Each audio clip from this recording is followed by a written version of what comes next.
Semoga kita bahagia. Jangan lupa subscribe, like, komen dan share agar channel ini semakin berkembang. Terima kasih. Bab 1151-1160. Bab 1151 berbagi kue mereka. Jawaban Feng Yu mengejutkan perwakilan keempat bank. Perwakilan bank ingin bernegosiasi dengan Feng Yu. Dan mereka tidak pernah berharap Feng Yu meminta mereka pergi tiba-tiba. Perwakilan bank marah. Feng Yu terlalu sombong. Apa yang dikatakan Feng Yu menyiratkan bahwa dia tidak akan menggunakan bank mereka. Tetapi pada saat yang sama, para perwakilan khawatir. Apakah Feng Yu mencapai kesepakatan dengan bank lain? Kenapa mereka tidak sadar? Jika Feng Yu benar-benar membuat kesepakatan dengan bank lain, itu akan sangat berdampak pada 4 bank mereka. Misalkan bank lain bekerja sama dengan platform pembayaran pihak ketiga ini kecuali bank mereka. Dalam hal ini, itu akan memengaruhi pengalaman pelanggan mereka. Feng Yu pasti berbohong. Bank-bank itu tidak akan pernah menyetujui kerjasama konyol ini, seperti berbagi kue dengan Feng Yu. Tidak ada bank yang akan memiliki pemegang saham yang memiliki saham pengendali bank. Setiap keputusan besar harus dibuat oleh Dewan Direksi dan Eksekutif Puncak melalui diskusi. Jika Feng Yu setuju untuk mengizinkan bank berinvestasi dalam platform pembayaran selulernya, itu sama saja dengan mendirikan bank internet baru. Tapi Feng Yu menginginkan seluruh kue untuk dirinya sendiri. Bagaimana mereka bisa menyetujui ini? Dia menyebutkan dia akan memberi mereka saham di platform masa depan. Tapi siapa yang tahu berapa lama? Bagaimana jika Feng Yu mengingkari kata-katanya atau memberi mereka bagian yang sangat sedikit? Feng, platform pembayaran seluler Anda masih membutuhkan dukungan dari bank kami. Saya yakin bahwa semua perusahaan tidak dapat melakukannya dengan baik tanpa dukungan dari bank. Anda menempatkan kami dalam posisi yang sulit. Feng Yu melirik perwakilan JP Morgan itu. Saya setuju bahwa semua perusahaan tidak dapat hidup tanpa bank. Tapi bisakah Anda semua mewakili semua bank? Ada ribuan bank di seluruh dunia. Dan saya dapat melakukannya tanpa dukungan dari 4 bank Anda. Selain itu, platform pembayaran seluler ini akan menjadi yang terbesar di dunia. Tanpa kami, bank Anda akan memiliki klien yang semakin sedikit. Karena kalian pikir kalian semua berada dalam posisi yang sulit, maka lupakan saja. Sama seperti di kehidupan Feng Yu sebelumnya. Bank manapun di China yang tidak bekerja dengan platform pembayaran seluler akan kehilangan pelanggan. Alipay telah melakukannya dengan baik meskipun begitu banyak pesaing. Dalam kehidupan ini, platform pembayaran seluler hanya memiliki PayPal sebagai pesaingnya. Pasti akan lebih berhasil. Air pasang menguntungkan Feng Yu. Perwakilan keempat bank pergi lagi. Dan Ralph bertanya dengan cemas. Bos, bukankah Anda mengatakan kami akan memperluas platform pembayaran seluler kami dari Eropa Timur dan Cina ke Barat? Mengapa Anda memulai ekspansi dari AS sekarang? Saya hanya memberi orang Amerika opsi tambahan. Tentu saja, target utama kita tetap China dan kawasan di sekitarnya. Platform pembayaran PayPal dan seluler melayani konsumen yang memiliki pola pengeluaran berbeda. Tetapi jika platform pembayaran seluler dapat memasuki pasar AS sekarang, itu akan meluas ke seluruh dunia. Platform pembayaran seluler lebih berharga daripada PayPal. Seberapa berharga data besar? Lihat saja seberapa cepat nilai Oracle meningkat. Feng Yu juga berinvestasi di bank. Misalnya, dia pernah berinvestasi di Bank Minseng di China. Tetapi Bank Minseng sedang berjuang karena tekanan dari bank-bank milik negara lainnya. Jika bukan karena dukungan perusahaan pengusaha ini, itu akan ditutup sejak lama. Bahkan sekarang, Bank Minseng tidak menghasilkan uang. Hal ini dikarenakan adanya perlakuan yang berbeda dari pemerintah. Misalnya, pemerintah menerapkan kebijakan untuk membantu bank-bank milik negara terlebih dahulu, dan Bank Minseng akan mendapatkannya nanti. Ini berlaku untuk dana perwalian, perusahaan asuransi, Jika bukan karena semua batasan ini, Bank Minseng pasti sudah lama sukses. Hanya dengan menarik orang untuk menyetor uang dengan mereka dan berinvestasi, Feng Yu dapat membantu Bank Minseng menjadi lebih sukses daripada bank-bank milik negara itu. Bahkan ketika Bank Minseng tidak diizinkan untuk berinvestasi di luar negeri. Lembaga keuangan milik negara sudah mulai berinvestasi di luar negeri. Lembaga-lembaga ini sangat besar dan mengendalikan dana yang besar. Tetapi bagi Feng Yu, institut ini telah berinvestasi secara membabi buta. Misalnya, banyak dari lembaga ini yang kehilangan uang dalam gelembung internet ini. Mereka tidak berani berinvestasi di awal dan mulai berinvestasi saat pasar mendekati puncaknya. Mereka telah melewatkan periode emas. Ini masih bagus, karena institut masih bisa mendapat untung. Namun ketika saatnya bagi mereka untuk mundur dari pasar, mereka merasa pasar akan pulih. Hal ini mengakibatkan keuntungan mereka semakin berkurang. Dan pada akhirnya, semuanya menderita kerugian besar. Tangan besi Zhu telah mengundang Feng Yu menjadi konsultan untuk lembaga keuangan milik negara ini tetapi ditolak. Bukan karena Feng Yu tidak ingin membantu China menghasilkan uang. Kekuatan yang diberikan kepada Feng Yu terlalu kecil, dan tanggung jawabnya terlalu besar. Jika lembaga keuangan itu mau mendengarkan Feng Yu akan memiliki akses ke dana besar. Akan mudah baginya untuk mendapatkan pengembalian yang tinggi. Dengan dana yang sangat besar, Feng Yu dapat dengan mudah mendapatkan keuntungan bahkan ketika berinvestasi secara konservatif. Orang-orang yang mengawasi lembaga keuangan milik negara masih belum memenuhi standar. Setelah Feng Yu menolak Iron Fist Zhu, dia merekomendasikan Profesor Liang dan Fu Rongqi. Namun karena mereka berasal dari Hong Kong, mereka tetap perlu diawasi. Meskipun Hong Kong telah kembali ke China, kebijakan Hong Kong berbeda dengan China. Pemerintah China masih tidak mengerti orang Hong Kong. Lebih penting lagi, mereka tidak mengenal Fu Rongqi dan Profesor Liang. Feng Yu memahami bank dengan lebih baik melalui Minseng Bank. Meskipun Bank Minseng belum menghasilkan uang, pemegang saham bank telah menggunakan transaksi bank untuk mendapatkan keuntungan yang tinggi. Bahkan bank peringkat terbawah di China dapat menghasilkan uang dengan menganalisis transaksi pelanggan mereka, apalagi bank-bank top di AS ini. Data transaksi merupakan pondasi dari bank. Lihat saja bank-bank Swiss. Mereka tidak akan mengungkapkan data klien mereka. Dan itulah mengapa mereka populer di seluruh dunia. Keamanan adalah semua slogan oleh bank. Jika Anda menyetor 1 miliar dolar Amerika Serikat di bank besar manapun, uang Anda pasti akan terlindungi. Semua bank akan melakukan yang terbaik untuk mempertahankan klien besar. Uang Anda tidak akan pernah hilang. Bank Swiss dapat menjamin uang Anda akan diwarisi oleh orang yang Anda inginkan. Dan tidak terpengaruh oleh politik. Ini tidak berlaku untuk bank lain. Juga, Swiss adalah negara netral dan tidak terlibat dalam konflik apapun. Namun, ini juga tipu muslihat. Swiss juga telah menjual senjata api mereka ke daerah yang dilanda perang. Anda mengaku netral. Mengapa Anda mengembangkan senjata api? Anda semua hanya berusaha melindungi kue Anda. Feng Yu akan mengambil kue ini dari bank. Dan dia ingin melihat bagaimana bank akan memilih. Bab 1152 Perangkat Lunak Pembayaran. Kita tidak boleh setuju dengan persyaratan Feng Yu. Setelah kami mengizinkan perangkat lunak pembayaran mereka terhubung ke bank kami, kami tidak akan mengetahui transaksi pengguna. Yang bisa kita lihat hanyalah apa yang diberikan platform pembayaran seluler kepada kita. Kamu mengatakan kami tidak setuju dengan Feng Yu.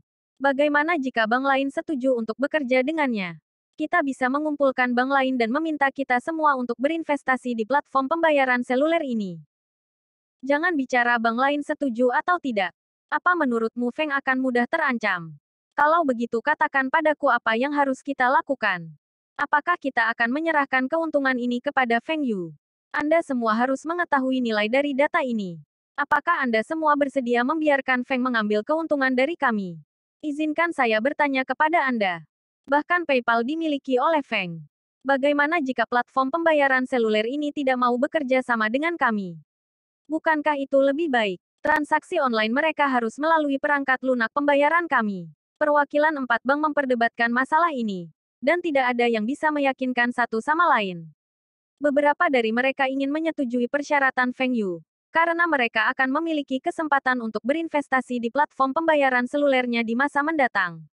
Beberapa tidak setuju kecuali Feng Yu menyetujui persyaratan mereka. Tapi mereka semua tahu banyak pelanggan mereka memiliki lebih dari satu rekening bank. Jika bank-bank ini berpisah, mereka akan menjadi pesaing satu sama lain. Meski keempat bank ini mempertahankan biaya transaksi yang sama, tidak ada yang bisa menjamin mereka menurunkan biaya untuk merebut nasabah. Sebagian besar konsumen tidak akan beralih ke bank lain setelah mereka terbiasa dengan perangkat lunak pembayaran bank.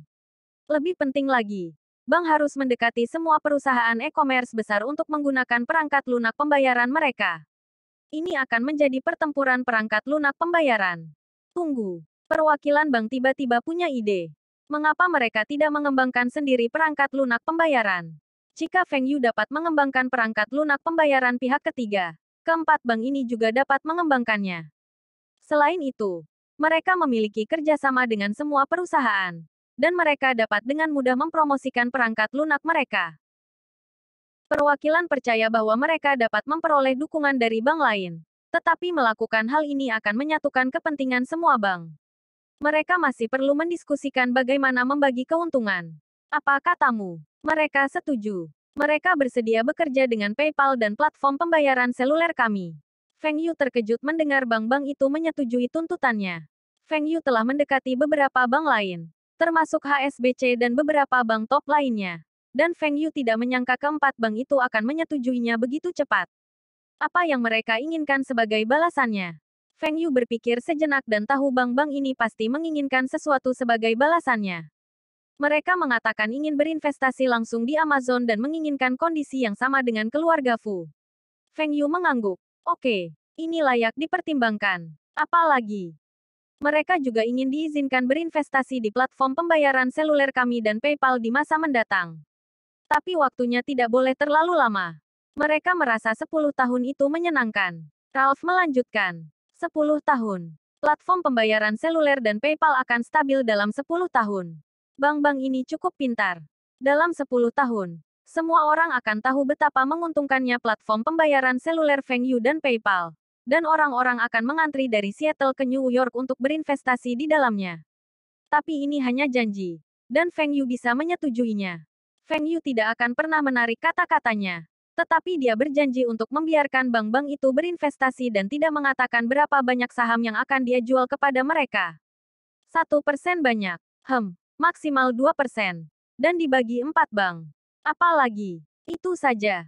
Feng Yu tertegun. Ini tidak mungkin. Mereka telah menolak kami secara langsung. Dan sekarang mereka menuntut begitu sedikit persyaratan. Bos, mereka hanya menginginkan kondisi ini dan tidak ada yang lain. Ralph dengan cepat berkata ketika dia melihat ekspresi bingung di wajah Feng Yu.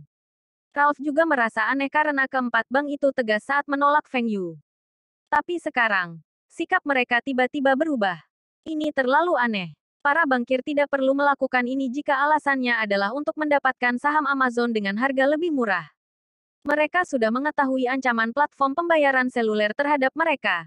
Namun mereka masih menyetujui persyaratan Feng Yu. Apakah mereka bersedia membiarkan platform pembayaran seluler Feng Yu menjadi lebih kuat? Feng Yu menundukkan kepalanya, memikirkan alasan mengapa keempat bank besar itu bersedia tunduk padanya.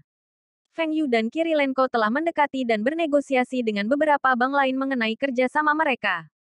Mereka berjanji kepada bank-bank itu bahwa mereka akan menyimpan setidaknya sejumlah tertentu di bank mereka jika mereka bekerja sama. Tapi alasan ini tidak cukup untuk membuat keempat bank besar itu menyerah. Pasti ada beberapa alasan yang tidak diketahui mengapa mereka setuju. Feng Yu meminta Ralph untuk mencari tahu alasan sebenarnya di balik keputusan bank-bank itu dan membiarkan Ralph menguji bank-bank itu lagi dengan memberitahu mereka bahwa harga saham Amazon akan tetap sama dan lihat apakah bank-bank itu bersedia menyetujuinya. Meskipun tampaknya baik-baik saja tanpa keempat bank ini, keempat bank ini memiliki banyak klien.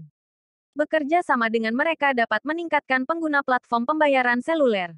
Akan bermanfaat bagi Feng Yu jika kesepakatan berhasil. Jika keempat bank ini menolak platform pembayaran seluler Feng Yu, bank lain mungkin juga menolak untuk bekerja sama dengan Feng Yu. Ini akan memengaruhi pengembangan platform pembayaran seluler. Jika keempat bank bekerja sama dengan Feng Yu, ini akan menjadi situasi yang saling menguntungkan bagi kedua belah pihak. Tapi Feng Yu berdiri untuk mendapatkan lebih banyak. Tetapi jika mereka menolak untuk bekerja sama, kedua belah pihak akan kalah. Keempat bank memilih untuk bekerja sama sekarang, dan semuanya tampak baik-baik saja. Namun, Feng Yu curiga dengan keputusan mereka. Bagaimana mereka bisa setuju dengan mudah?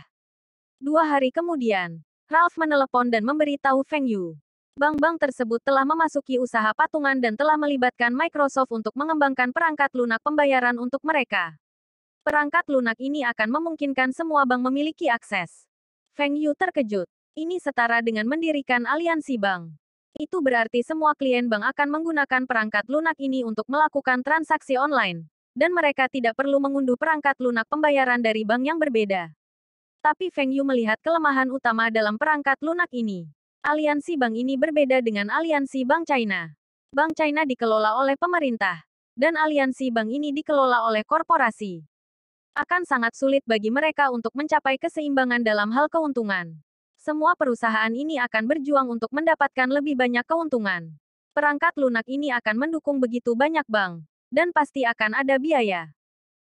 Popularitas perangkat lunak pembayaran atau platform pembayaran seluler tidak hanya tentang layanan pelanggan. Faktor penting lainnya adalah jumlah perusahaan yang menggunakan perangkat lunak.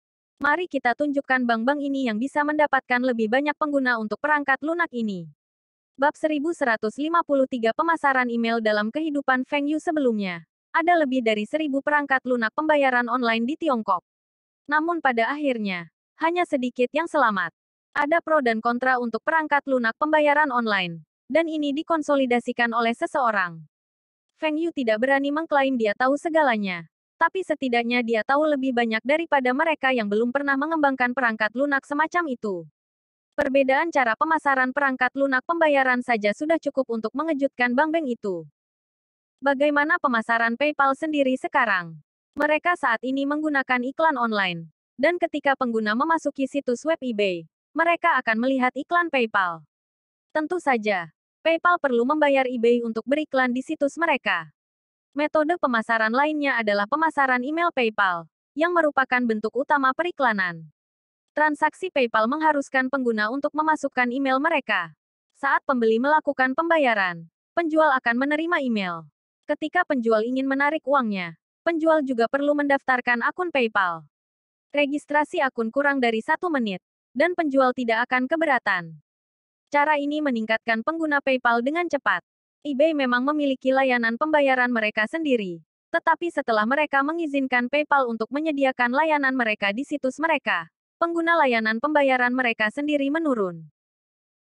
Sekarang, layanan pembayaran eBay telah berpisah dari eBay dan bergabung dengan PayPal, dan PayPal menjadi satu-satunya mode pembayaran di eBay.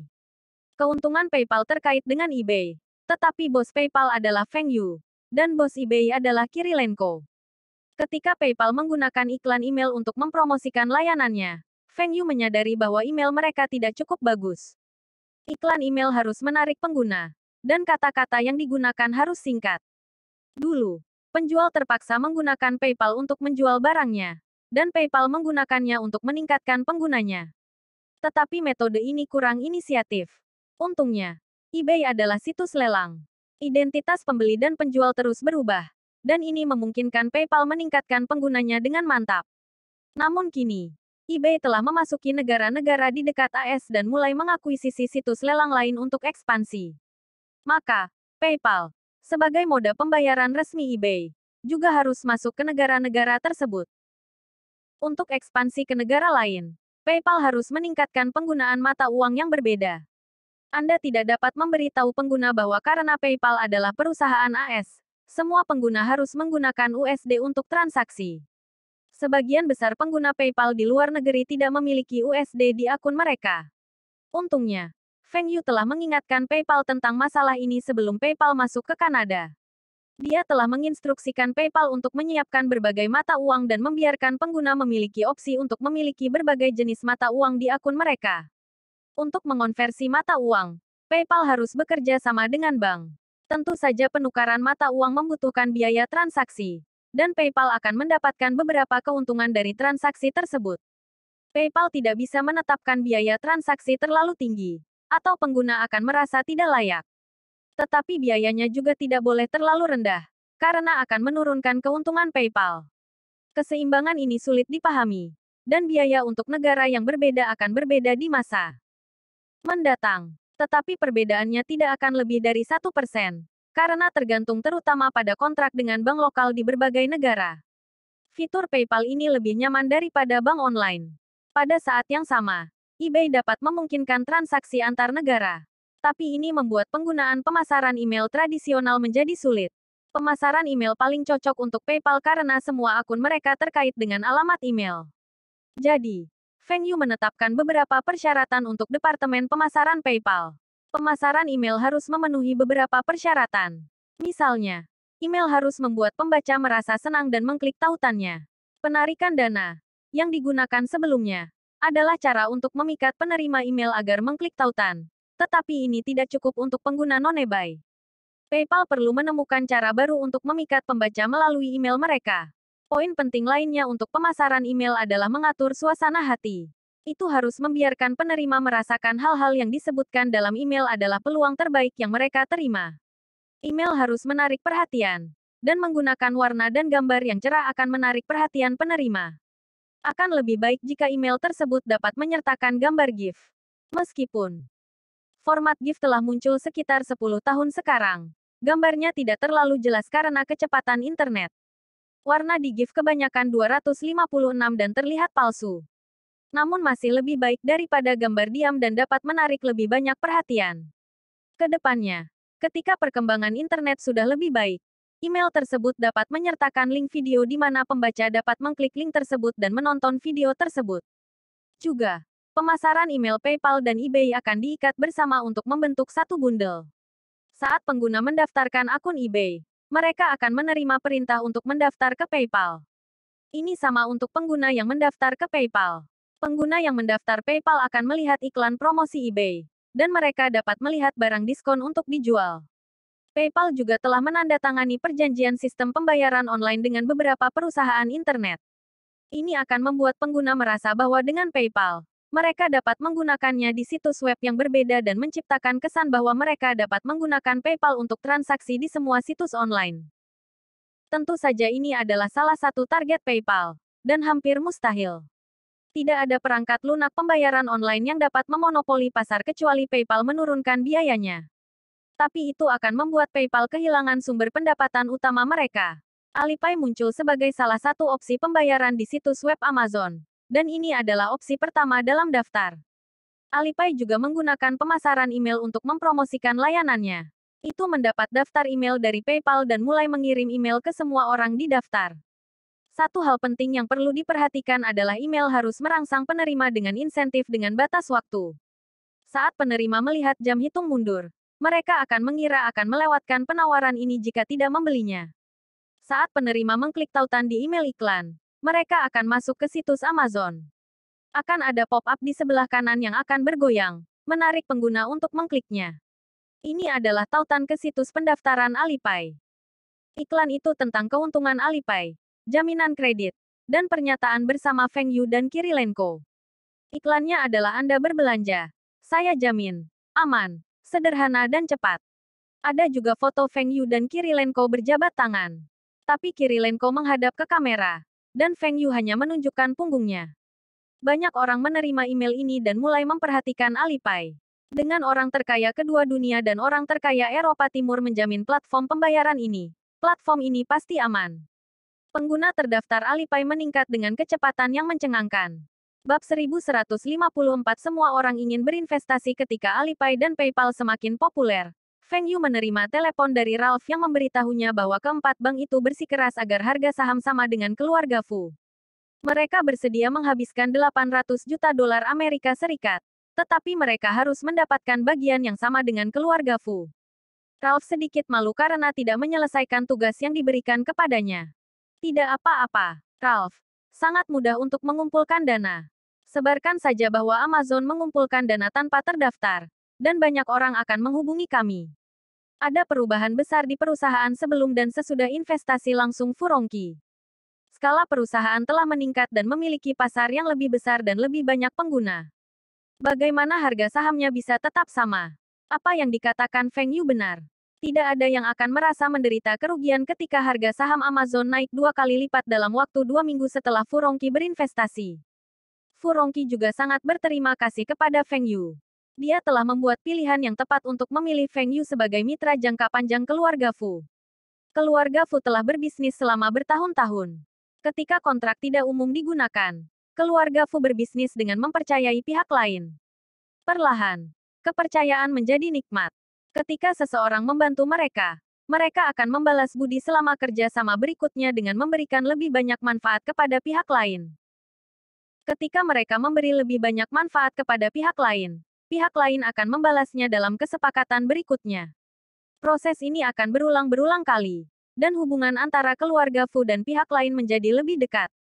Misalnya, banyak keluarga berpengaruh di Hong Kong bekerja sama karena alasan ini. Semuanya adalah teman lama, dan banyak kesepakatan terjadi melalui panggilan telepon. Saya butuh bantuan Anda, tetapi saya tidak akan membiarkan Anda menderita kerugian. Tentu saja, ketika Anda membutuhkan bantuan saya, hubungi saja saya. Jangan mengira bantuan antar pribadi seperti itu hanya ada di kalangan orang Tionghoa. Banyak negara di dunia juga memiliki praktik ini. Ketika tim Lawin and Rain masih Clippers, bos mereka, Donald, sangat dekat dengan Bas, dan Donald meminjamkan uang kepada Bas untuk membeli Lakers saat itu. Saat Donald menghadapi masalah arus kas dengan bisnis real estate-nya Dila, Bas menyiapkan dana untuk membantu Donald hanya dengan satu panggilan telepon.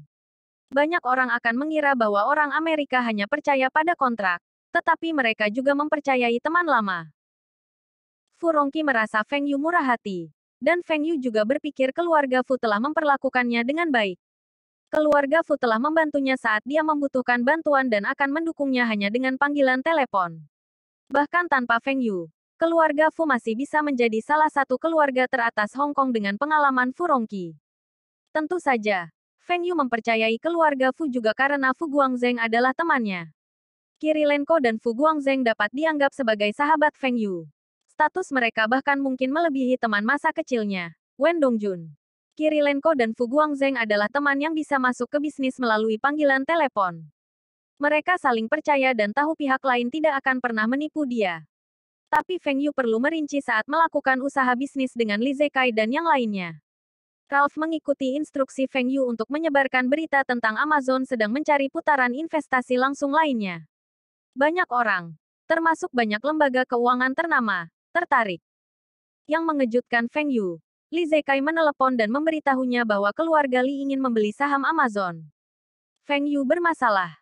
Meskipun Feng Yu dan Li Zekai bukan teman baik, mereka dekat dan memiliki banyak usaha bisnis bersama. Feng Yu berharap dapat mengumpulkan lebih banyak dana dari putaran investasi langsung ini.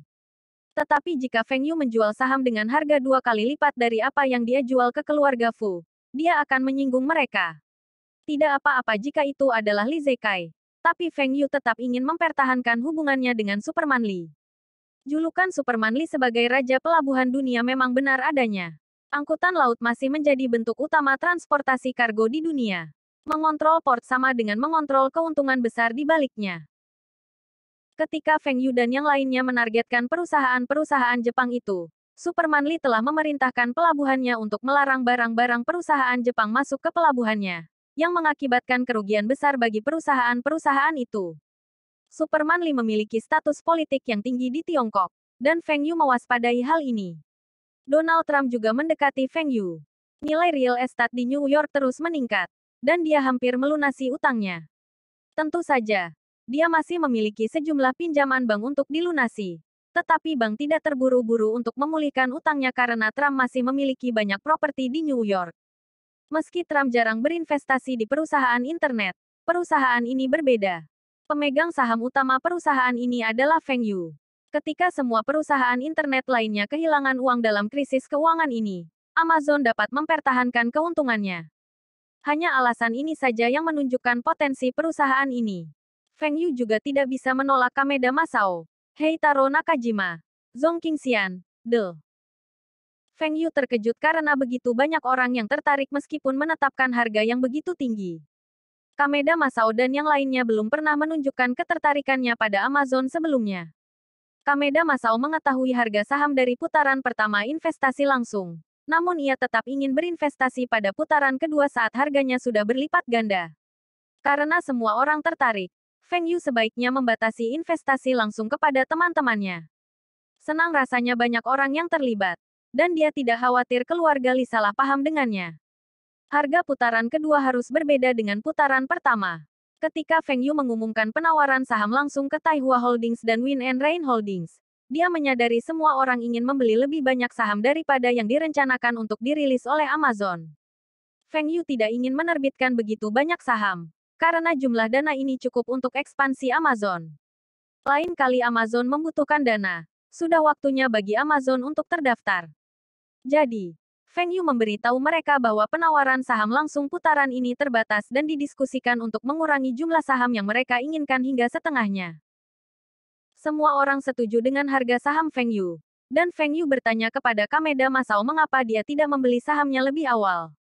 Kameda Masao memberitahu Feng Yu bahwa menurutnya Feng Yu menggunakan penawaran langsung ini untuk bekerja sama dengan bank-bank AS tersebut. Setelah mengetahui bahwa Feng Yu tidak akan bekerja sama dengan bank-bank itu, dia tidak akan melepaskan kesempatan itu. Alasan ini membuat Feng Yu merasa menyesal. Mengapa dia tidak berpikir untuk menawarkan kesempatan menghasilkan uang ini kepada teman-temannya lebih awal? Orang-orang ini semuanya adalah Taipan sekarang. Feng Yu memutuskan untuk memberitahu teman-temannya terlebih dahulu di masa depan dan memberitahu mereka bahwa setiap orang akan menghasilkan uang jika mereka mengikutinya. Bab 1155 Sa Wukong. Bos, apakah kamu sibuk? Ralph mengetuk dan masuk. Feng Yu sedang duduk di belakang PC-nya dan mengetik di keyboard. Dia tidak terlihat seperti sedang bermain game karena Feng Yu bermain game dengan speaker. Kata Feng Yu. Semakin keras suaranya, semakin menyenangkan. Misalnya, setelah mengakuisisi pengembang game FPS itu, Feng Yu bermain Half-Life sepanjang hari dan bahkan mengajak Ralph bermain dengannya. Ini adalah permainan yang menyenangkan dan juga laris manis. Apa itu? Feng Yu bertanya tanpa melihat ke atas. Pasar saham menunjukkan tanda-tanda pemulihan. Apakah kita masih terus memendekkan pasar? Ketika pasar saham jatuh tahun lalu karena gelembung internet, mereka telah melakukan pembunuhan dengan mempersingkat pasar. Namun pada akhir tahun lalu, harga saham beberapa perusahaan besar berhenti turun, dan indeks saham mulai naik. Meskipun ada beberapa fluktuasi, keuntungan dari sorting pasar tidak tinggi. Feng Yu masih mendesak mereka untuk terus memendekkan pasar. Mereka bahkan membuat beberapa kerugian bulan lalu. Jika ini terus berlanjut, keuntungan mereka semua mungkin hilang. Tidak apa-apa. Saya katakan sebelumnya bahwa dana yang kami miliki di Win and Rain Consulting akan digunakan untuk short Nasdaq dan mencoba membeli posisi long gold di paruh kedua tahun ini. Kerugian sekarang bukan apa-apa. Kami bisa memenangkan kembali segalanya di akhir tahun. Menderita beberapa kerugian sekarang adalah bagian dari rencana Feng Yu. Jika Feng Yu berhenti sekarang dan mulai memendekkan pasar pada paruh kedua tahun ini, dia akan diselidiki. Tapi bahkan sekarang, Feng Yu punya cara untuk membuat pasar ambruk lagi. Ralph masih ingin mengatakan sesuatu tetapi memilih tutup mulut setelah melihat sikap Feng Yu. Jika Feng Yu menginginkan pendapat Ralph, Ralph bebas mengutarakan pendapatnya dan tidak akan disalahkan. Jika pendapat Ralph dapat membantu Feng Yu, Ralph bahkan mungkin mendapat bonus. Tetapi ketika Feng Yu tidak menanyakan pendapat Ralph, Ralph tidak berani mengatakan apa-apa. Dia tahu tempatnya dan tidak akan melakukan apapun yang tidak seharusnya dia lakukan. Setelah berpikir sejenak, Feng Yu menambahkan, dalam 2 bulan lagi, Nasdaq akan crash lagi karena warna sebenarnya dari perusahaan internet besar akan terungkap. Meskipun Ralph tidak tahu perusahaan internet mana yang dimaksud oleh bosnya. Tetap saja, perusahaan internet besar harus bernilai setidaknya beberapa miliar USD. Jika harga saham perusahaan ini anjlok seperti Enron, maka akan menimbulkan panik selling di kalangan investor. Setelah Ralph pergi, Feng Yu mengalihkan perhatiannya kembali ke monitornya. Hanya ada jendela yang terbuka di PC-nya, yaitu jendela obrolan Kiki. Jendela obrolan sangat sederhana dan tidak memiliki iklan, fitur, seperti kehidupan Feng Yu sebelumnya. Jendela ini murni untuk mengobrol. Jendela obrolan menunjukkan nick pihak lain. Reporter Xin Xin. Nick Feng Yu disebut Sa Wukong. Zhou Kexin duduk di depan komputernya.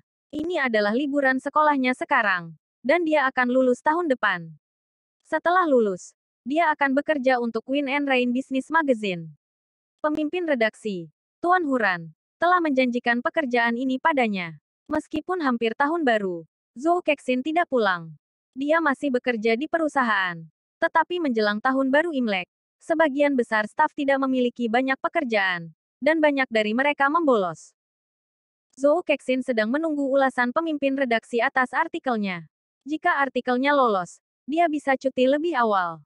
Jika tidak, dia harus mengubah artikelnya sampai pemimpin redaksi puas. Sambil menunggu, Zhou Kexin diam-diam akan menjelajahi internet, forum online, dan mengobrol di Kiki, seperti orang lain. Setelah menggunakan Kiki, Zhou Kexin jatuh cinta dengan software ini. Dia dapat mengobrol dengan teman sekelasnya, teman, dan bahkan orang asing, melalui internet. Sebagai magang, Zhou Kexin telah melakukan beberapa kesalahan, tetapi pemimpin redaksi sangat toleran. Akibatnya, Rumor mulai menyebar. Seseorang berkata Zhou Kexin berselingkuh dengan pemimpin redaksi. Yang lain mengatakan dia bisa masuk agensi karena koneksi. Jika rumor tersebut tidak melibatkan Zhou Kexin, dia mungkin akan mempercayainya. Meskipun Zhou Kexin tahu kebenaran akan berbicara sendiri. Hubungannya dengan pemimpin redaksi sangat profesional, dan keluarganya tidak berpengaruh. Bagaimana dia bisa memiliki koneksi untuk masuk ke agensi? Tapi semua rumor ini membuat Zhou Kexin tidak nyaman. Dia ingin menemukan seseorang untuk menuangkan frustrasinya. Teman sekelas Zhou Kexin ada di kelas atau menjalani magang. Mereka tidak punya waktu untuk mendengarkan keluhannya. Kebanyakan magang juga tidak memiliki akses ke PC. Apalagi memiliki ponsel seperti dia. Suatu hari, ikon Kiki tiba-tiba mulai melompat. Zhou Kexin mengira seseorang sedang mencarinya dan membukanya. Itu adalah permintaan pertemanan dari seseorang bernama Sa Wukong. Zhou Kexin hanya pernah mendengar tentang Sun Wukong dan Sa Wujing. Siapa Sa Wukong ini? Karena penasaran, Zhou Kexin menerima permintaan tersebut. Zhou Kexin bertanya kepada pihak lain siapa dia. Dan pihak lain mengatakan dia bosan dan ingin mengobrol dengan orang asing. Sa Wukong mengatakan dia ingin memberitahu seseorang tentang kesedihannya dan tidak khawatir tentang seseorang yang dia kenal mendengarnya. Sa Wukong memberitahu Zhou Kexin bahwa dia saat ini bekerja di AS, dan tidak ada yang bisa berbahasa Mandarin. Dia merasa sangat tidak nyaman berbicara bahasa Inggris setiap hari. Masalah Sa Wukong mengingatkan Zhou Kexin saat dia pergi ke provinsi lain untuk wawancara. Dialek yang digunakan di provinsi lain mengganggunya. Biasanya, dia bisa menyelesaikan penulisan artikel sekitar 2 jam. Tetap saja, hari itu, dia tidak bisa menyelesaikan penulisan artikel itu karena dia tidak mengerti dialeknya. Jadi, keduanya mulai mendengarkan masalah satu sama lain dan saling menghibur. Mengobrol dengan Sa Wukong membuat Zhou Kexin menyadari masalahnya tidak ada apa-apanya dibandingkan dirinya. Zhou Kexin merasa peruntungannya mulai membaik saat tukang gosip di agensinya dipecat. Meskipun wanita yang dipecat itu telah melakukan tugasnya dengan baik, pemimpin redaksi memecatnya tanpa ragu-ragu. Semua orang merasa pemimpin redaksi tidak tahan dengan rumor tersebut dan memecat wanita itu. Zhou Kexin tidak tahu bahwa pemimpin redaksi belum mendengar tentang desas-desus itu, atau wanita itu akan dipecat lebih awal. Setelah mengobrol beberapa kali, Zhou Kexin dan Sa Wukong menjadi teman dan mengobrol kapanpun mereka ada waktu luang. Ini terasa seperti saat Zhou Kexin sedang mengobrol dengan orang tertampan kedua di dunia. Hari ini, Zhou Kexin mulai mengobrol dengan Sa Wukong lagi sambil menunggu jawaban pemimpin redaksi. Bab 1156 tahu segalanya, Sa Wukong. Pemimpin redaksi kami meminta saya untuk menulis artikel tentang kehidupan pribadi seorang Taipan. Tetapi saya belum pernah menulis tentang pertanyaan seperti itu dalam wawancara saya sebelumnya. Jadi, pemimpin redaksi saya memberi saya beberapa materi yang dikumpulkan oleh wartawan lain untuk membantu saya. Tapi saya merasa artikel saya tidak akan lulus ulasannya. Zhou Kexin merasa bermasalah. Ini seharusnya majalah bisnis. Dan bukankah seharusnya ini berfokus pada bisnis para Taipan ini? Mengapa mereka harus menulis tentang kehidupan pribadi sang Taipan? Tetapi saudari Zhao memberitahu Zhou Kexin bahwa banyak orang mengidolakan para Taipan dan tertarik dengan kehidupan pribadi mereka. Ini seperti superstar. Penggemar mereka tertarik dengan kehidupan pribadi dan gosip mereka. Zhou Kexin merasa apa yang dikatakan Suster Zhao masuk akal, dan melaporkan kehidupan pribadi seorang Taipan akan mendongkrak penjualan majalah tersebut. Sa Wukong bertanya pada Zhou Kexin siapa yang dia tulis. Sida Zhu. Dia adalah sosok yang patut diperhatikan. Dia sebelumnya adalah salah satu dari 10 Taipan teratas di China dan hampir bangkrut. Beberapa tahun kemudian, dia kembali. Saya pikir ceritanya lebih menarik daripada Taipan lainnya. Zhou Kexin merasa bangga telah menulis artikel tentang Sida Zhu. Tetapi dia tidak tahu bahwa saudari Zhao telah memberi isyarat kepadanya. Dia masih mengira dialah yang memikirkan hal ini. Saya tahu tentang Sida Zhu. Saya pernah bekerja di perusahaannya sebelumnya. Apa yang kamu tulis tentang dia? Zhou Kexin tidak pernah merasa seberuntung ini sebelumnya. Sa Wukong ini mengenal Sida Zhu. Ini luar biasa. Tidak peduli berapa banyak catatan wawancara masa lalu yang dimiliki Zhou Kexin, itu tidak lebih baik daripada seseorang yang pernah bekerja di perusahaan Sida Zhu. Kapan Anda mulai bekerja di perusahaan Sida Zhu? Berapa banyak yang kamu ketahui tentang dia? Meskipun saya belum lama bekerja di perusahaan Sida Zhu, saya tahu banyak tentang dia, Feng Yu memberitahu Zhou Kexin apa yang dia ketahui tentang Shidazu. Tentu saja, semua ini telah dipersiapkan sebelumnya. Zhou Kexin terkejut. Shidazu adalah perokok berat. Tapi tidak ada wartawan yang pernah melihatnya merokok selama wawancara. Shidazu memiliki toleransi alkohol yang tinggi dan dapat menghabiskan 2 botol baijiu. Shidazu sangat mencintai istrinya. Ketika Shidazu putus asa, istrinya, pacarnya, tetap berada di sisinya. Shidazu sangat bangga. Shidazu berpikir untuk mendirikan perusahaan internet. Shidazu. Feng Yu memberitahu Zhou Kexin banyak tentang Shidazu, yang tidak diketahui dari wawancara sebelumnya. Zhou Kexin segera mengubah artikelnya dan mengirimkannya kembali ke pemimpin redaksi. Pemimpin redaksi membaca artikel tersebut dan terkejut. Dia bertanya pada Zhou Kexin dari mana dia mendapatkan semua detail ini. Zhou Kexin memberitahunya bahwa mantan staf Shidazu yang memberitahunya semua informasi ini. Dia merasa ini mungkin benar dan ingin bertanya kepada pemimpin redaksi apakah dia bisa menambahkan semua detail ini. Pemimpin redaksi setuju karena dia telah mewawancarai Shidazu sebelumnya. Dia ingin membantu Zhou Kexin mengubah artikelnya tetapi menyadari bahwa dia tidak perlu melakukannya sekarang. Artikel baru Zhou Kexin lebih baik dari artikel sebelumnya. Pemimpin redaksi terdiam. Bos adalah seorang jenius dalam cara merawat seseorang. Setelah menerima pujian dari pemimpin redaksi, Zhou Kexin sangat gembira. Dia bisa membeli tiket untuk pulang besok. Zhou Kexin tidak melakukan apa-apa di sore hari dan terus mengobrol dengan Sa Wukong. Dia ingin berterima kasih kepada Sa Wukong karena memberinya begitu banyak informasi orang dalam tentang Shidazu. Zhou Kexin memberitahu Sa Wukong bahwa dia datang ke Shanghai untuk belajar dan bekerja selama beberapa waktu tetapi tidak pernah mengunjungi tempat-tempat wisata karena dia tidak mengenal Shanghai dengan baik. Sa Wukong segera merekomendasikan beberapa atraksi di Shanghai kepada Zhou Kexin dan bahkan membantunya merencanakan rencana perjalanan.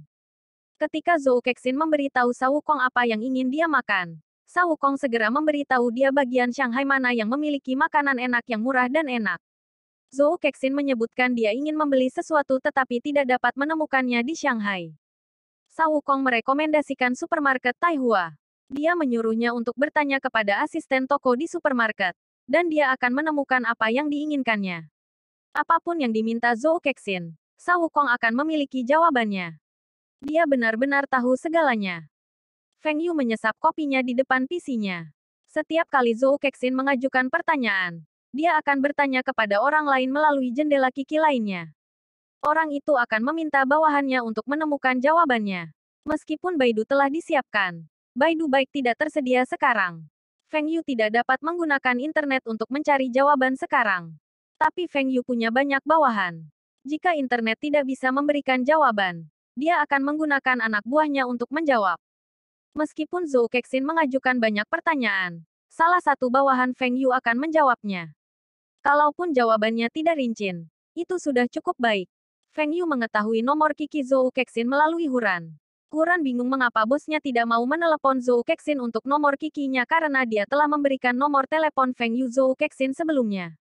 Zhou Kexin telah sedikit berubah dibandingkan dengan kehidupan Feng Yu sebelumnya. Tetapi Feng Yu masih mengenalnya dengan baik karena mereka telah mengobrol selama bertahun-tahun.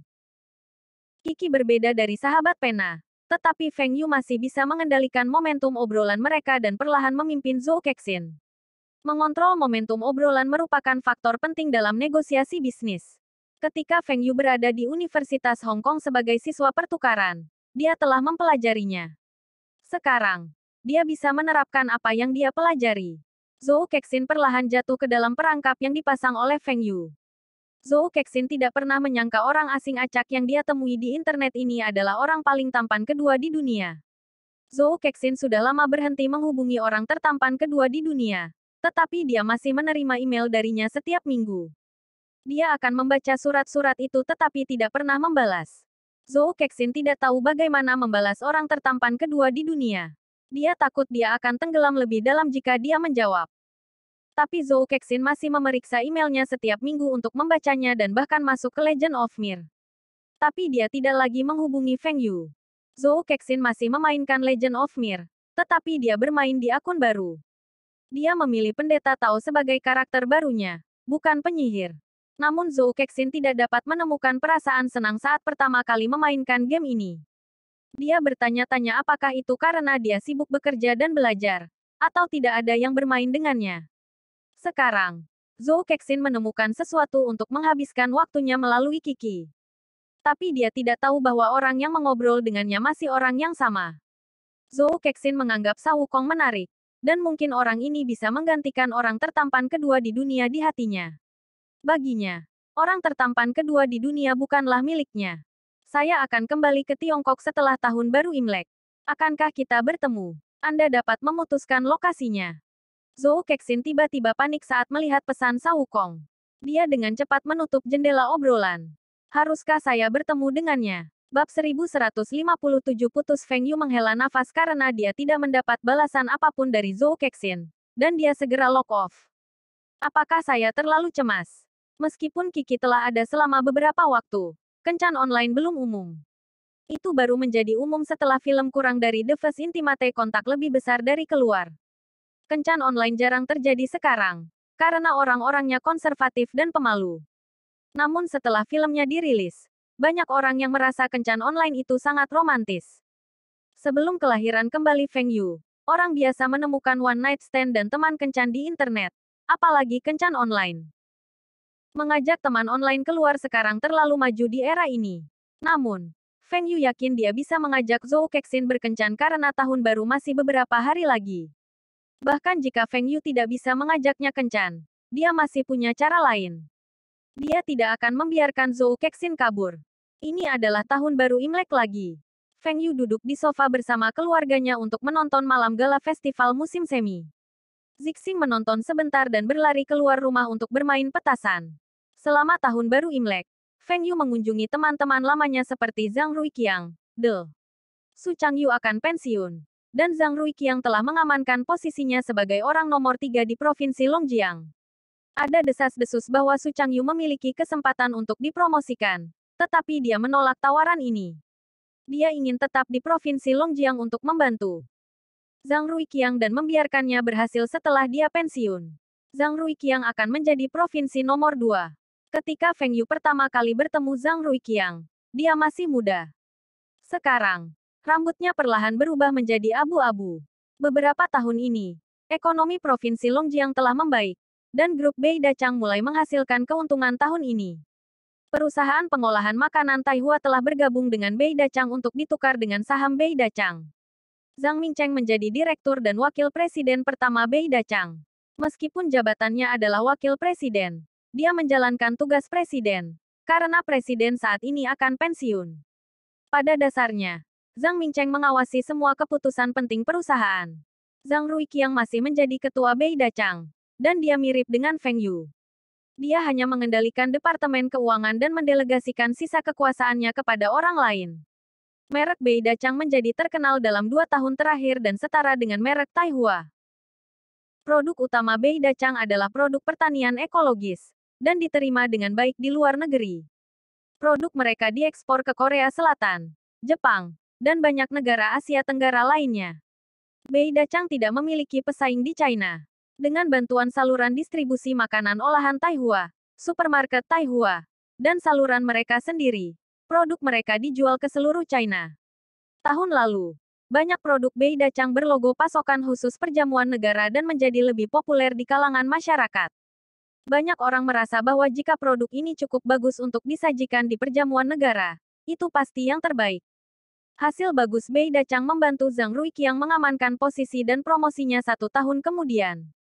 Pencapaian Zhang Ruiqiang lebih dari sekedar pembangunan kota Bing dan Bei Dachang. Lihat saja hasil dari revitalisasi provinsi industri di Timur Laut. 2 provinsi lain di Timur Laut meminta investasi tinggi dari pemerintah pusat. Provinsi Longjiang menerima investasi paling sedikit dari pemerintah pusat tetapi merupakan provinsi yang paling maju. Bing City Machinery Company adalah produsen mesin pertanian, mobil, sepeda motor roda 3 terbaik China di China. Produk mereka dijual ke seluruh China, dan mobil mereka bahkan diekspor ke luar negeri. Mereka bahkan membangun pabrik cabang di luar negeri. Mereka telah menetapkan tonggak sejarah untuk China. Penelitian helikopter Bing City Aviation telah berhasil menyusul banyak negara maju. Meskipun teknologi mereka bukan yang tercanggih secara global, mereka telah menutup kesenjangan antara China dan negara lain. Banyak penelitian mesin Bing City Aviation berasal dari pusat penelitian bersama mereka dengan perusahaan mesin kota Bing. Pusat penelitian ini telah berhasil memecahkan banyak masalah mesin mobil dan bahkan model pesawat terbang yang populer. Para petinggi tidak menyangka pesawat model ini begitu detail. Mainan ini sangat mahal, namun banyak orang yang mau membelinya, dan juga diekspor ke luar negeri. Pesawat model ini disarankan oleh Feng Yu ke Bing City Aviation. Pesawat model yang diimpor di pasar berkisar antara 1.000 hingga beberapa ribu. Namun, kualitas pesawat model ini buruk. Model pesawat Bing City Aviation memiliki model helikopter luar negeri yang diperkecil. Selain helikopter usang di China, Bing City Aviation tidak diperbolehkan memproduksi model untuk mencegah orang lain memperkirakan spesifikasi helikopter China. Meskipun Feng Yu menganggap alasan ini konyol, dia tidak mengatakan apa-apa. Saran ini hanya untuk membantu Bing City Aviation meningkatkan pendapatan mereka. Feng Yu lebih suka perusahaan China mendapatkan keuntungan ini dari industri model pesawat daripada membiarkan perusahaan asing mendapatkannya. Feng Yu juga menyarankan drone ke Bing City Aviation, dan prototipe pertama dikembangkan. Tapi biaya produksinya terlalu tinggi, dan mereka hanya menerima custom build sekarang. Teknologi kamera digital masih belum berkembang dengan baik, dan belum bisa digunakan pada drone. Jadi, Feng Yu memberitahu Bing City Aviation agar tidak terburu-buru. Mereka dapat melakukan penelitian secara perlahan dan mencoba bahan lain untuk mengurangi biaya produksi. Dalam kehidupan Feng Yu sebelumnya, mainan ini berharga beberapa ratus RMB hingga beberapa juta RMB. Sebagian besar stasiun TV menggunakan drone yang harganya di atas 10.000 hingga beberapa ratus ribu. Ini sedikit lebih mahal daripada kamera dan bahkan lebih murah daripada beberapa kamera kelas atas. Tentu saja keuntungan dari mainan ini tinggi. Adapun pabrik generator, penelitian mereka tentang generator listrik adalah salah satu yang paling maju di dunia. Ini juga ada hubungannya dengan Feng Yu. Pabrik generator bekerja sama dengan baterai Taihua Feng Yu, baterai terlaris di China. Keuntungan tahunan baterai Taihua bukanlah jumlah yang kecil. Seperti pabrik ban, pabrik plastik, pabrik kaca, pabrik baja, berjalan dengan baik karena bergantung pada 3 pabrik industri besar kota Bing. Beberapa BUMN lainnya juga dihidupkan kembali. Mereka tidak membutuhkan dana pemerintah pusat karena provinsi memiliki dana yang cukup untuk mendukung mereka. Beberapa waktu yang lalu, perusahaan investasi milik negara ingin berinvestasi di perusahaan mesin kota Bing, tetapi Su Changyu, mengapa Anda tidak berinvestasi di perusahaan mesin di masa lalu? Sekarang, kami menghasilkan uang, dan Anda semua ingin berinvestasi. Apakah Anda pikir kami kekurangan dana Anda? Kalaupun perusahaan kekurangan dana, kita bisa saja listing. Anda semua ingin berinvestasi karena Anda semua ingin mengelolanya.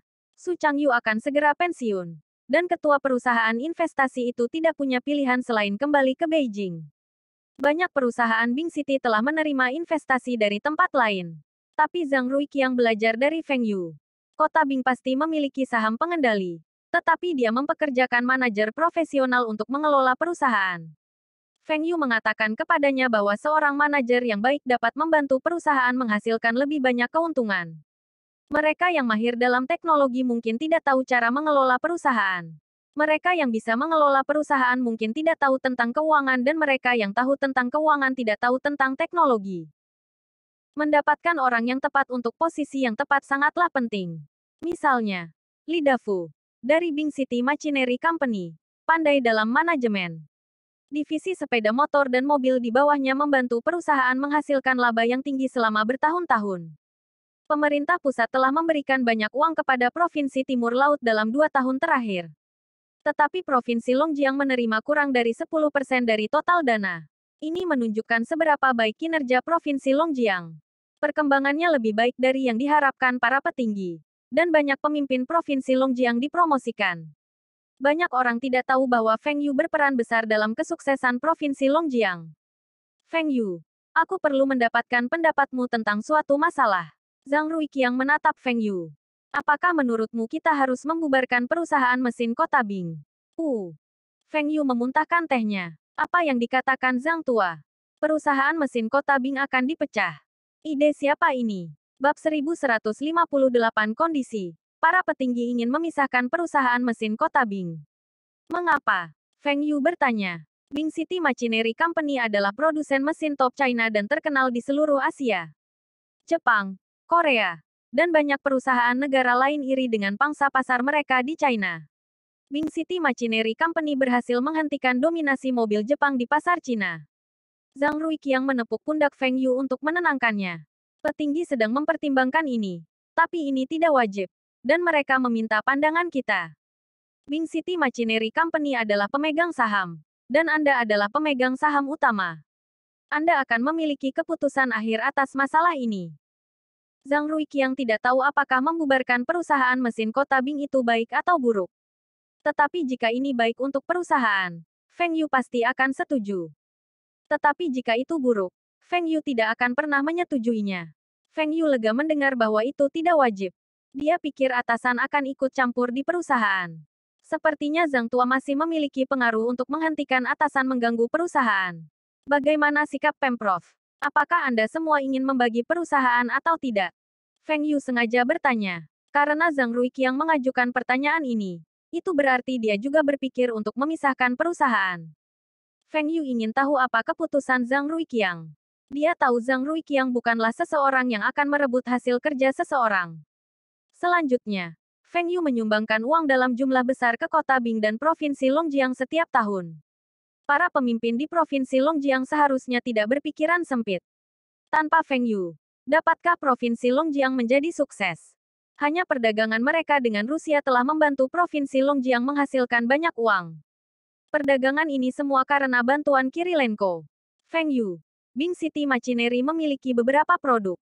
Mesin pertanian, mobil, sepeda motor, dan sepeda motor saja masih terbagi menjadi sepeda motor roda 2 dan roda 3. Tentu ada kekhususan dari sepeda motor roda 4. Bisnis kami berkembang sangat cepat. Dan merek, skala, serta keuntungan kami membuat orang lain iri. Saya mendengar dari Li Mingde bahwa kami akan segera mengimplementasikan sepeda listrik.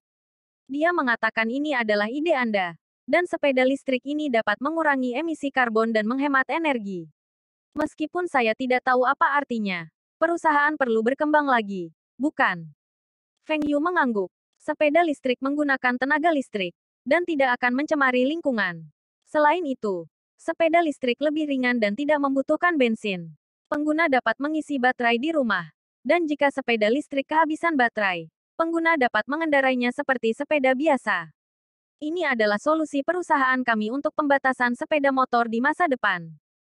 Zhang Ruiqiang menatap Feng Yu dengan rasa ingin tahu.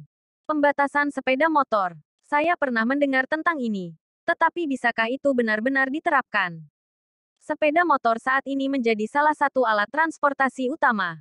Kalau diterapkan, apakah masyarakat akan kembali naik bus umum atau naik sepeda? Tidakkah Anda menyadari bahwa penjualan mobil kita telah meningkat selama beberapa tahun terakhir? Jalan kita hanya selebar ini. Dan jika ada lebih banyak mobil di jalan, sepeda motor itu akan meliuk-liuk di antara mobil. Juga, asap knalpot dari sepeda motor lebih buruk daripada mobil. Ini akan dilarang cepat atau lambat. Setidaknya, itu akan dibatasi di jalan-jalan kota. Tapi itu tidak benar. Anda menyebutkan sepeda listrik akan menggantikan sepeda motor. Tetap saja, selain asap knalpot, itu juga bisa masuk dan keluar dari lalu lintas. Seberapa cepat kecepatan sepeda motor?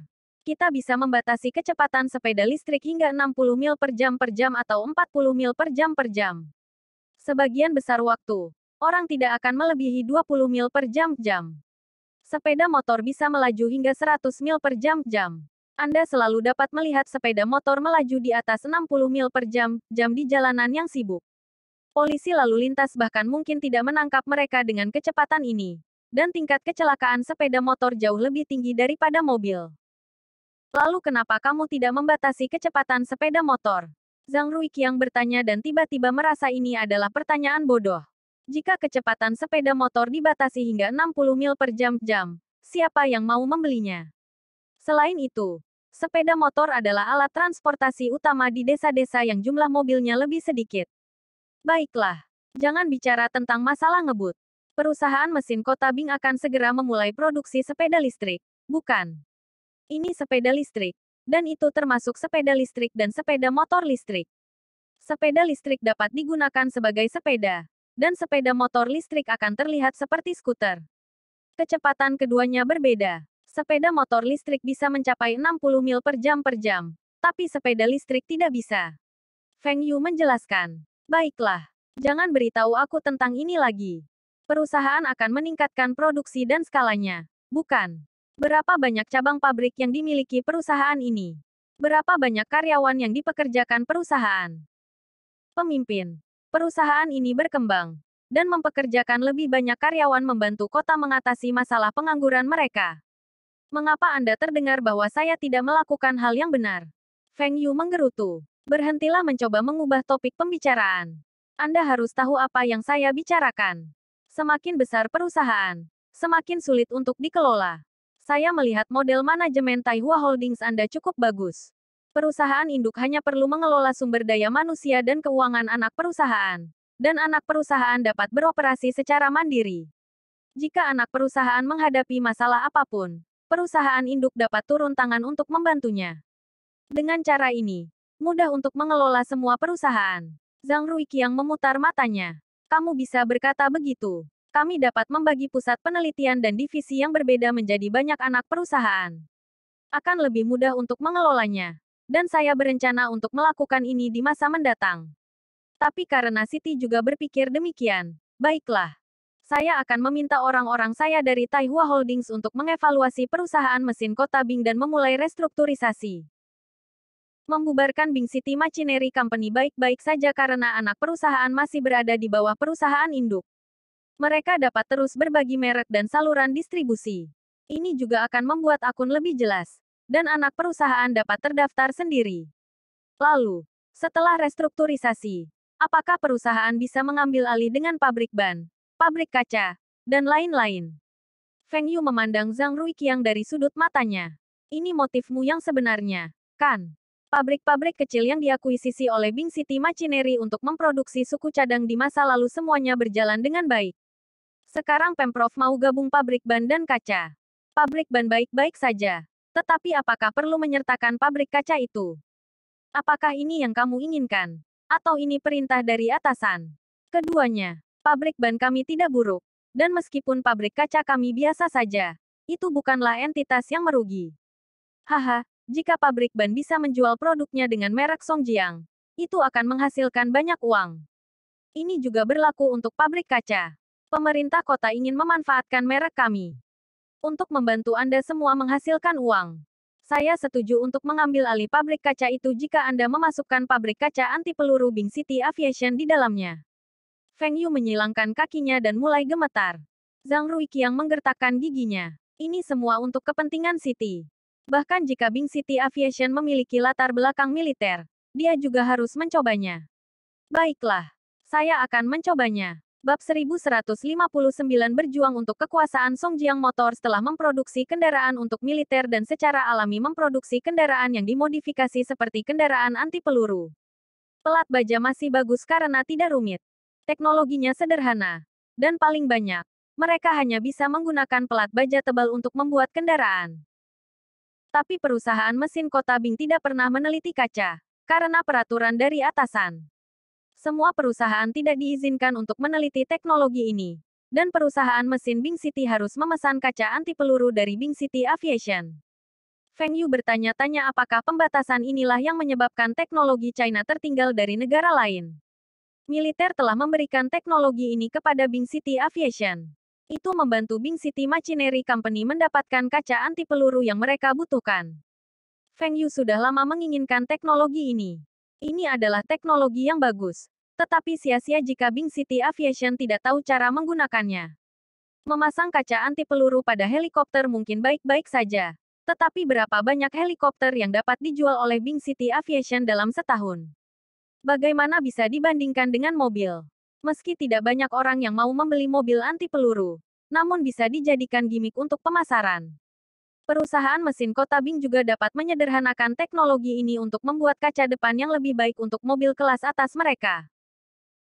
Feng Yu tidak tahu bagaimana Zhang Ruiqiang melakukannya, tetapi dia menerima telepon dari Zhang Ruiqiang 3 hari kemudian.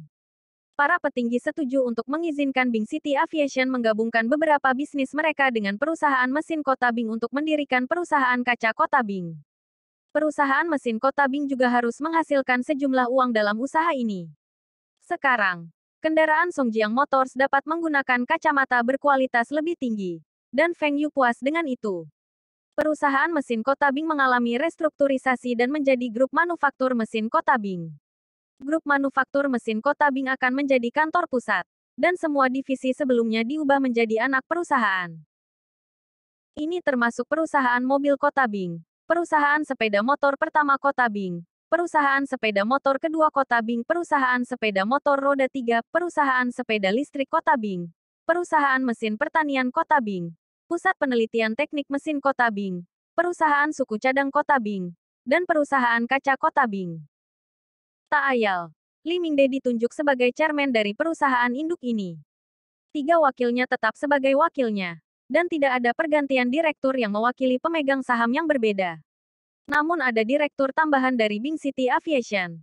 Karena selain Glass Company, Bing City Aviation memiliki saham di pusat penelitian tersebut. Tetapi banyak orang yang berjuang untuk menjadi kepala di berbagai posisi anak perusahaan. Ini bukan kekuatan sementara. Dan kepala akan memiliki kesempatan untuk naik. Semua eksekutif puncak dan direktur ingin membiarkan anak buah mereka menjadi kepala. Semua orang tahu siapa ketua masa depan. Dan semua orang harus mendengarkan Feng Yu. Tetap saja, Li Mingde telah menutupi posisi presiden. Dia harus menyerahkan posisi ini kepada seseorang. Setiap orang mampu. Dan bahkan jika ada beberapa perbedaan dalam kemampuannya, jaraknya tidak lebar. Jika mereka memiliki banyak pendukung dari bawah, mereka akan memiliki peluang lebih besar untuk menjadi presiden. Tetapi ketika manajemen menengah itu pergi mencari bantuan Li Mingde dan bahkan pemerintah kota, Li Dafu adalah satu-satunya yang tidak melakukan apa-apa. Ketika Feng Yu pertama kali mengundang Li Dafu untuk bergabung dengannya, Li Dafu menolak. Namun kemudian, dia berubah pikiran dan menjual seluruh asetnya untuk membeli saham Bing City Machinery Company. Ya, dia hanya membeli saham pabrik cabang sepeda motor itu. Dia menukar sahamnya dengan saham perusahaan induk nanti. Li Dafu membangun kekayaannya sendirian di masa lalu, dan dia sangat bangga. Selain itu, setelah dia bergabung dengan perusahaan mesin kota Bing, dia pindah dari kepala pabrik cabang sepeda motor ke wakil Li Mingde di kantor pusat. Dia telah bekerja keras melalui kerja kerasnya dan bukan melalui koneksi dengan Feng Yu. Li Mingde semakin tua, dan dia akan pensiun dalam beberapa tahun. Bukan hal yang baik bagi ketua untuk menjadi tua. Jika sesuatu terjadi padanya, seluruh perusahaan akan terpengaruh. Sasaran Li Dafu bukan hanya presiden perusahaan induk. Dia tahu Feng Yu tidak punya waktu dan malas mengelola perusahaan. Dan presiden berikutnya akan dipilih dari para direktur ini. Li Dafu akan memiliki kesempatan untuk mengambil alih Li Mingde sebagai ketua jika dia menjadi presiden. Dewan direksi saat ini hanya untuk pertunjukan. Dan ketua adalah pembuat keputusan nyata perusahaan. Selain itu, kepala berbagai anak perusahaan belum selesai, dan direktur ingin menutupi posisi tersebut. Li Dafu juga menginginkan ini, tetapi dia lebih ingin menjadi presiden. Dia pintar untuk tidak mencari Li Mingde ketika semua orang mendekati yang terakhir. Ketika semua orang tidak mencari Li Mingde, Li Dafu akan pergi mencarinya. Melakukan kebalikan dari orang lain akan menonjol dan membiarkan Li Mingde memperhatikannya. Dan Feng Yu mungkin juga memperhatikannya. Ketika semua orang mencoba mencari koneksi, tidak masalah jika Li Dafu pergi atau tidak pergi ke Li Mingde. Bagaimanapun, Li Mingde adalah salah satu direktur dan wakil presiden sekarang. Bahkan jika strateginya gagal, dia tidak akan kecewa. Apa yang dia lakukan sekarang adalah pertaruhan. Li Tua, Anda menyebutkan banyak orang datang kepada Anda untuk melaporkan kemajuan pekerjaan mereka dan meminta nasihat Anda. Hanya Li Dafu yang terus bekerja seperti biasa. Feng Yu bertanya. Li Mingde menghela nafas. Itu benar. Mereka tahu bahwa setelah restrukturisasi, mengelola perusahaan akan lebih mudah. Tetap saja, kepala anak perusahaan akan memiliki otoritas lebih dari sebelumnya. Juga, saya semakin tua. Dan direktur bertanya apakah saya berniat menyerahkan posisi presiden. Bagaimana menurutmu? Apakah Anda ingin meminta seseorang untuk berbagi beban kerja Anda? Feng Yu tersenyum dan bertanya. Li Mingde harus mulai mempersiapkan penggantinya sekarang. Jika tidak, perusahaan akan terpengaruh ketika dia pensiun 5-6 tahun kemudian. Meskipun ketua berikutnya dapat dipilih dari direktur yang ada, Prosesnya harus seperti zaman dahulu di mana kaisar memilih putra mahkota untuk membuat transisi kekuasaan menjadi lancar. Misalkan Li Mingde tiba-tiba pensiun dan direktur lainnya tidak mau bekerja dengan penerus baru. Dalam hal ini, itu akan berdampak buruk pada perkembangan perusahaan. Li Mingde mengangguk. Saya pikir perusahaan harus memilih presiden baru. Dan saya tidak ingin menutupi posisi ini lagi. Meskipun melepaskan posisi ini berarti mendapatkan gaji yang lebih rendah. Tetapi itu tidak berarti apa-apa bagi Li Mingde. Dia diberi saham perusahaan. Dan dividen yang dia terima jauh lebih banyak dari gajinya. Bagaimanapun, dia masih menjadi ketua perusahaan dan memiliki kendali penuh atas perusahaan. Jika Li Mingde menunjukkan Feng Yu, dia menolak untuk menyerahkan kekuatannya dan membuat Feng Yu marah. Dia mungkin harus pensiun lebih awal. Siapa yang Anda sukai untuk mengambil peran presiden? Li Dafu. Dia sangat kuat dalam manajemen dan dapat menganalisis pasar dengan baik. Saya juga terkesan dengan karismanya. Jika dia menjadi presiden, tidak ada yang salah ketika saya ada. Bahkan jika dia memimpin perusahaan di masa depan, perusahaan masih bisa melakukannya dengan baik. Li Dafu, sebagai orang luar, bisa mendapat dukungan dari begitu banyak orang. Ini menunjukkan karismanya yang tinggi. Baiklah, panggil Li Dafu besok untuk mengobrol. Bab 1160 saya memiliki keputusan akhir di sini. Li Dafu sangat bersemangat hari ini. Li Mingde telah memintanya untuk pergi ke rumahnya. Ini adalah undangan dari Li Mingde, dan dia tahu apa artinya. Li Dafu selalu ingin melakukan sesuatu untuk membuat orang Tionghoa bangga. Misalnya memproduksi mobil terbaik dunia, dan membiarkan orang asing itu tahu bahwa mereka bukan satu-satunya yang bisa memproduksi mobil bagus. Li Dafu tidak dapat memenuhi mimpi ini di masa lalu. Dia berpikir untuk mencapai tujuan ini dengan membuat sepeda motor terlebih dahulu. Meski begitu, dia menyadari ada banyak merek sepeda motor di pasar. Merek sepeda motor terlaris di Songjiang. Li Dafu bergabung dengan perusahaan mesin kota Bing untuk mewujudkan impiannya, kemajuan karir, dan menghasilkan lebih banyak uang untuk memberi keluarganya kehidupan yang lebih baik. Li Dafu menghasilkan banyak uang, tetapi mungkin tidak lebih dari bekas pabriknya. Mantan pabriknya bernilai sekitar 10 juta, dan memiliki klien serta teknologi. Jika dia tidak menjual pabriknya, pendapatannya mungkin lebih banyak sekarang. Namun Li Dafu tidak menyesali keputusannya untuk bergabung dengan Bing City Machinery. Oh, sekarang seharusnya disebut grup manufaktur mesin kota Bing. Li Dafu tahu dia bisa berkembang hingga setelah bergabung dengan perusahaan ini. Li Mingde bisa mendapatkan saham perusahaan sebagai bonus, dan dia yakin dia juga bisa mendapatkan lebih banyak di masa depan. Setiap orang yang mengikuti Feng Yu sejak awal mendapat keuntungan yang tinggi. Ketika Li Dafu tiba di rumah Li Mingde, dia menyadari manajer Feng juga ada. Dia menjadi lebih bersemangat dan tahu pertemuan ini adalah tentang promosinya. Manajer Feng, Ketua, Dafu, duduklah. Manajer Feng ingin berbicara dengan Anda. Dan itulah mengapa saya mengundang Anda ke tempat saya untuk makan. Li Mingde tersenyum. Feng Yu melihat kegembiraan di mata Li Dafu. Tetapi dia tidak langsung membahas topik itu. Dia menunjuk ke piring di atas meja. Direktur Li, ayo mulai makan. Semakin Feng Yu menghindari topik itu, semakin cemas Li Dafu. Feng Yu ingin melihat seberapa baik toleransi Li Dafu. Dia terkesan dengan toleransi Li Dafu saat dia tidak mendekati Li Mingde. Feng Yu tidak meremehkan orang-orang yang mendekati para pemimpin untuk promosi dan kenaikan gaji. Dia terkesan dengan kepercayaan diri Li Dafu. Ada dua alasan mengapa Li Dafu tidak mencari Li Mingde. Dia sangat yakin bahwa dia adalah orang terbaik untuk peran presiden. Dan dia tahu tidak ada gunanya mencari Li Mingde. Setidaknya, Li Dafu memiliki pandangan ke depan yang lebih baik dari yang lain. Direktur dan deputi tahu Feng Yu ada di kota Bing, tetapi tidak ada yang mencarinya. Mereka juga bisa mendekati ayah Feng Yu.